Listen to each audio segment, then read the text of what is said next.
talk about a dream come true.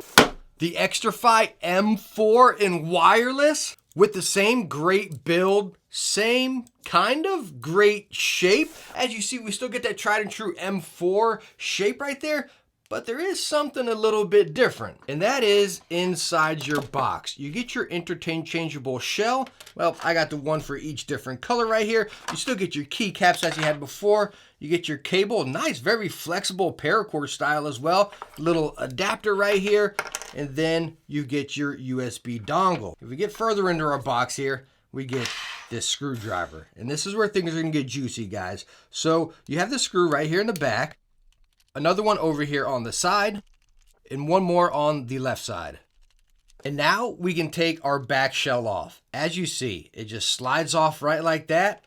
And, well, you can take off your front buttons as well. The point of this is you can flip-flop the colors. As you see, I have over here, I got the black version, but with the white shells on it. On their website, you can actually go on there, customize it, pick different colors. They got the red, green, blue, browns, all sorts of different colors for you to customize the mice how you want. But what I love about this mostly, as you see, we have the shells off right now, so we got a bare mouse. Yo, this thing is still incredibly solid. No creaking, no rattling, no cranking. Now, I want to chime in here real quick on the build quality. You all know I'm not a big fan of marketing material by any means. I feel like they try to shove it down our throats, and that's what they want us to say, right? But I just want to read this to you right here, because I honestly, truly believe this right here. Build quality has always been our focus in development to our products, and we're glad to have reached a weight of 71 grams of wireless mouse without compromising durability. No creaking, no flexing, no nothing.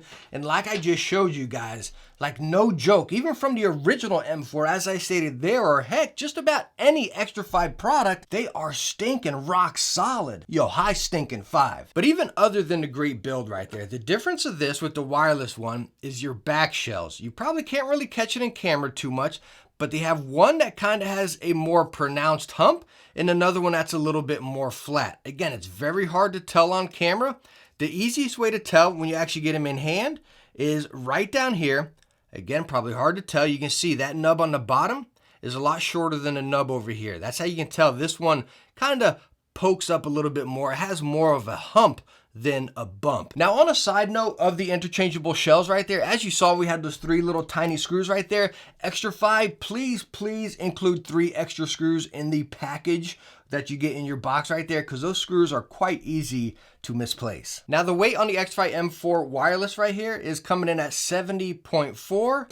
And then over here, we have 70.9. Again, that's just because the interchangeable shells, but that difference of weight, you can't even tell. Now, talking a little bit more about that, again, the hump compared to the bump right here, is it noticeable? Yes, it is noticeable, but it's mild. It's not like this night and day, like you got this low sitting mouse and then this bam, this big old handful. For me, what I noticed kind of coming over here, like if I put the mouse in my hand, I felt it push a little bit more on the inner side of my palm right here. Then if I put the smaller one, I didn't. That's just due because, again, the back hump's not going to really be as bulgy right back here on the outside. It's kind of, again, going to just sit right in your hand rather than kind of come into the back of your hand. That's the biggest difference I noticed as far as interchangeable shells. Now, I want to talk a little bit about my time actually using the Xtrfy M4 Wireless, which is quite similar to the M4. Now, I use primarily bigger ergo mouse. I've been absolutely hooked getting back onto the Razer Death Adder, right? So that gives you an idea, right? I like big mice, right?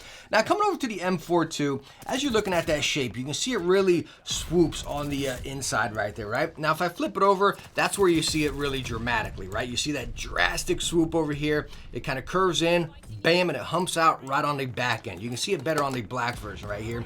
You can see where it swoops out right here. This is what I want you to keep an eye on right there. So whenever I take this mouse, put it in my hand, set it there, like I stated before, where it punches right back in there, and then my thumb swoops in. So you kind of have that ambi/ergo shape with this mouse. It's definitely not like a handful. It's definitely not a tiny mouse. You put it in that medium class for sure, but even besides that, it's that shape, right? Like when you go like this, it's perfect in the hand. When you fingertip it, you can, but it's still touching me right back here in the back of my palm if you're catching me. Now, if I come over here to the smaller shell, it's a little less as far as on the top, but still, no matter what, for my hand, it's touching me in the back of the palm right there. For me, that's great because it gives me that little bit of control, right? It's not that tiny mouse where it's just flicking and dipping, which you can, but if you get a little bit closer up on it and you pull your fingers up on this guy, it's gonna touch you in the back of their palm. So again, backtracking, me using bigger mice, Death Adder, filling out my hand.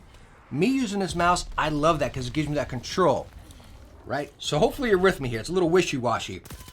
Me playing a lot of Call of Duty, me playing a lot of Halo right now. Two totally different games in my eyes, right? So when I'm playing Call of Duty, I'm very fast-paced, flicking and dipping all over the place, and I played pretty good with this mouse. I really did because it gave me multiple options as far as putting it all the way in my hand or pulling back in the fingertip, really kind of just flicking around right there, getting hot and heated into the action, and it worked out great. Now, on the other hand, going over to Halo, I played horrible with it. Why? Because I just couldn't decide. I play Halo a lot slower than I play Call of Duty. I'm not even gonna put up any gameplay right here because it was that stinking bad. You know, I couldn't decide. Was I locking and holding or was I trying to go fast? You know, Call of Duty again. I'm up and at it. I'm always going out there, you know. Halo, I'm kind of slow and steady, really focused.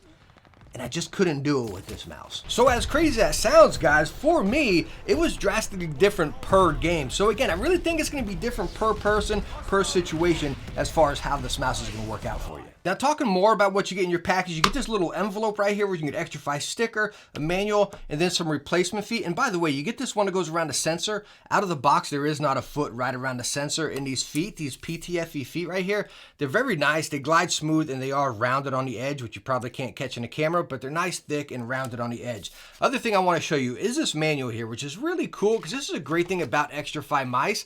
As you're seeing right here, everything can be controlled right on the mouse. There's no software for this mouse. It's real cool. Your RGB effect, right? Your D-bounce, your lift-off distance, everything is controlled right on the mouse. Now, as far as the buttons, as far as sound and placement, very nice. The side buttons stick out just a little bit. Nice gap in there to really decipher which one you're pressing. Absolutely love them. And again, they're in that perfect position. As far as the sound, they're using the Kale 8.0 switches.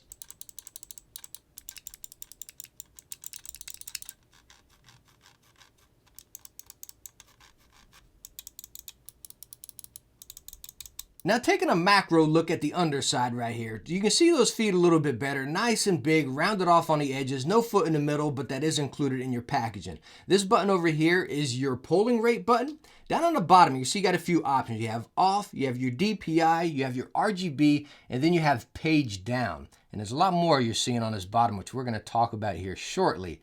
Anyways, as far as that page down, up on the front right here, your DPI cycle, if you flick that over to page down, you can set this as a separate programmable button. Now, why would you do that? I'm with you guys. I had to ask Xtrfy. I'm like, okay, so why would I want page down on my mouse right here? Do I just want to scroll some web pages quicker? You know what I mean?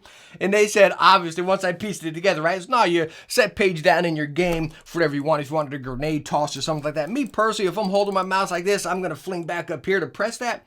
I probably wouldn't. I usually put a grenade toss to my click down on my mouse button, but it's cool, again, with this mouse not being controlled in software to give you that option to program one other button to what you want in game. Now, the other thing I'm sure you spotted on the bottom here, which I want to talk about, are these two screws, one over there and one over there. Now, you can just pretty much loosen these up with that included screwdriver right there. Don't unscrew them completely. Just bam, a little bit there, a little bit there, and you can see it'll start moving. You can move a little bit forward, a little bit back, and you see the other screw moving over there. I don't know, it's almost like a fluff feature in my opinion. I don't really tell a difference. Like if I slide it all the way to the back here now, right? So we got to screw down.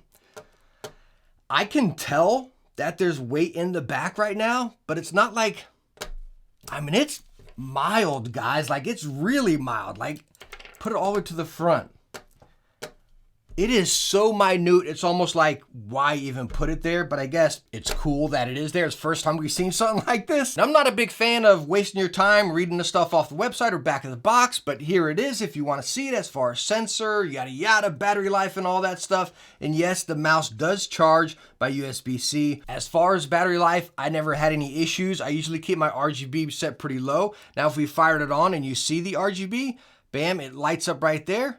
Now it's flashing because we're not synced up, right? But you can see the RGB right there, and that is on the lowest setting actually. I have 2 lights on right here, and that is the lowest setting, so it is still pretty bright even on the lowest RGB setting. All right, so wrapping up the Xtrfy M4 Wireless right here, is it worth it? Number one, this mouse is coming in at $100, and honestly, if you stuck through this video, you checked out everything this mouse is packing, from the features, the build, the customization of it, yo, hands down, it's worth $100. It's stinking awesome. It is a dream come true if you love that Xtrfy M4 right there. It's such a unique shape, a unique mouse. It's a quality product, and I stinking love it. So anyways, thank you so much for stopping by, watching my review on a new released Xtrfy M4 wireless mouse right here. Hope you enjoyed it. Hope I helped you out. If I did, hit that thumbs up and don't forget to subscribe for some future videos. Hey, I hope to catch you in the next one. Bye now.